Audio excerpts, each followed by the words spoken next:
नमस्कार साथीहरू, तपाईहरुलाई टेक्निकल एजुकेसन युट्युब च्यानलमा स्वागत छ। आजको म यस भिडियोमा तपाईहरुलाई नेपाल सरकारको चिकित्सा शिक्षा आयोगमा जो विद्यार्थीहरुको चाहिँ आरक्षण सम्बन्धी चाहिँ नामहरु सर्टलिस्ट गरिएको थियो, उहाँहरुको चाहिँ फेक डकुमेन्ट भएको कारणले गर्दाखेरि नाम हटाइएको भनेर चाहिँ सूचना आएको छ र यसकै बारेमा चाहिँ कुरा गर्न गइरहेको छु र कुन विद्यार्थीहरुको नाम चाहिँ हटाइएको छ त्यसको बारेमा पनि यहाँ डिटेल्समा भन्ने छु। भिडियो एकदमै धेरै जानकारीमूलक भएको कारण कृपया यस भिडियोलाई अन्तिमसम्म हेर्नु होला। ल आउनुहोस् सुरु गरौँ। नेपाल सरकारले पछि परेका विभिन्न समुदायका मान्छेहरुलाई चाहिँ अगाडि ल्याउनको लागि चाहिँ विभिन्न ठाउँमा चाहिँ कोटा सिस्टम चाहिँ बनाएको छ र यही सिस्टममा चाहिँ विभिन्न समुदायका मान्छेहरुले चाहिँ आफ्नो सर्टिफिकेट देखाएर चाहिँ आरक्षणको लागि भनेर चाहिँ आफ्नो दाबी गरिरहेका हुन्छन् र यही विषयमा चाहिँ नेपाल सरकारको चिकित्सा शिक्षा आयोगमा चाहिँ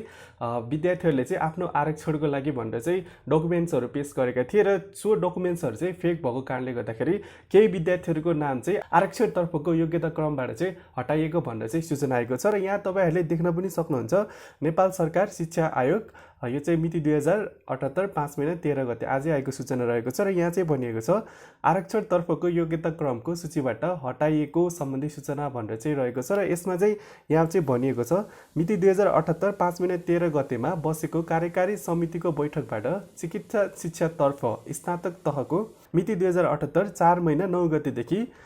13 सम्म सञ्चालित परीक्षाको नतिजाको योग्यता क्रममा रहेका तपसिलका विद्यार्थीहरूले कक्षा 6 देखि 10 सम्म सार्वजनिक विद्यालयमा अध्ययन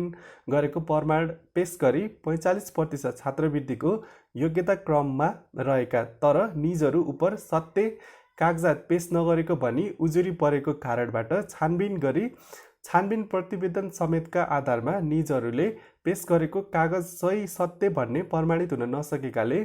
तपसिलका परीक्षार्थीहरूको हकमा 45% छात्रवृत्तिको तर्फ जुनसुकै समूहको योग्यता क्रममा रहे पनि निजहरूलाई सो योग्यता क्रमबाट हटाउने र अन्य विद्यालयमा अध्ययन गरे सरह कायम गर्ने भन्ने निर्णय भएकाले सम्बन्धित सबैको जानकारीका लागि यो सूचना प्रकाशित गरिएको छ भनेर चाहिँ रहेको छ र यहाँ चाहिँ विद्यार्थीहरूको चाहिँ नाम रहेको छ। तपाईहरुले चाहिँ यहाँ देख्न सक्नुहुन्छ। यहाँ चाहिँ तपाईहरुले देख्न सक्नुहुन्छ 10 जना विद्यार्थीहरू र त्यस्तै परीक्षाको रोल नम्बर चाहिँ यहाँ रहेको छ र विद्यार्थीको नाम थर चाहिँ यहाँ रहेको छ र त्यस्तै कार्यक्रममा चाहिँ तपाईहरुको MBBS अनि त्यसपछि BDS का विद्यार्थीहरूको चाहिँ नाम चाहिँ हटाइएको छ र सार्वजनिक विद्यालय तर्फको योग्यता क्रमबाट हटाइएको समूह भनेर चाहिँ रहेको छ र यो चाहिँ कुन चाहिँ कोटामा चाहिँ समावेश गरिएको थियो यहाँ चाहिँ कोटा चाहिँ दिएको छ र तपाईहरुले चाहिँ यहाँ चाहिँ देख्न सक्नुहुन्छ र यी विद्यार्थीहरूको नाम चाहिँ चिकित्सा शिक्षा आयोगले चाहिँ आरक्षण तर्फबाट चाहिँ खारेज गरेर नर्मल तर्फको कम्पिटिसनमा चाहिँ राखिदिएको छ र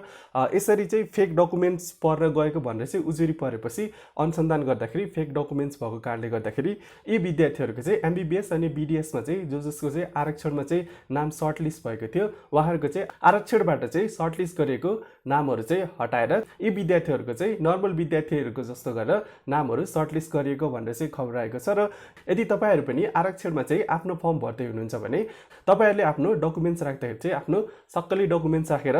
फर्म भर्नु भए पनि तपाईहरुले चाहिँ समस्या हुँदैन र चिकित्सा शिक्षा आयोगको यो निर्णय कस्तो लागेको छ आफ्नो सुझाव कमेन्ट बक्समा गरेर लेख्न नबिर्सनु होला। आई होप तपाईहरुले यो भिडियो जानकारीमूलक भयो होला। यदि तपाईहरुको सुझाव सल्लाह अथवा प्रश्नहरु छन् भने कमेन्ट बक्समा गरेर लेख्न नबिर्सनु होला। म तपाईहरुलाई त्यहाँबाट पनि रिप्लाई गर्नेछु र त्यस्तै यस भिडियोलाई एउटा सानो लाइक अनि साथीहरुलाई शेयर गर्न नबिर्सनु होला र त्यस्तै यस च्यानलमा नयाँ हुनुहुन्छ र अहिलेसम्म पनि सब्स्क्राइब गर्नुभएको छैन भने यस्तै पढाइ सम्बन्धी नयाँ अपडेट पाउनको लागि यस च्यानललाई सब्स्क्राइब गर्न नबिर्सनु होला र त्यसकै साइडमा रहेको बेल आइकनले थिची अल नोटिफिकेसनमा क्लिक गर्न नबिर्सनु होला ताकि अब आउने पढाइ सम्बन्धीको नयाँ अपडेटको भिडियो तपाईहरुलाई सबैभन्दा अगाडि मिल्न सकोस्। म तपाईहरुको लागि पढाइ सम्बन्धी एकदम धेरै जानकारीमूलक भिडियोहरू लिएर आउने गर्दछु। फेरि अर्को भिडियोमा नयाँ अपडेटको साथ भेटौँला। धन्यवाद। जय नेपाल।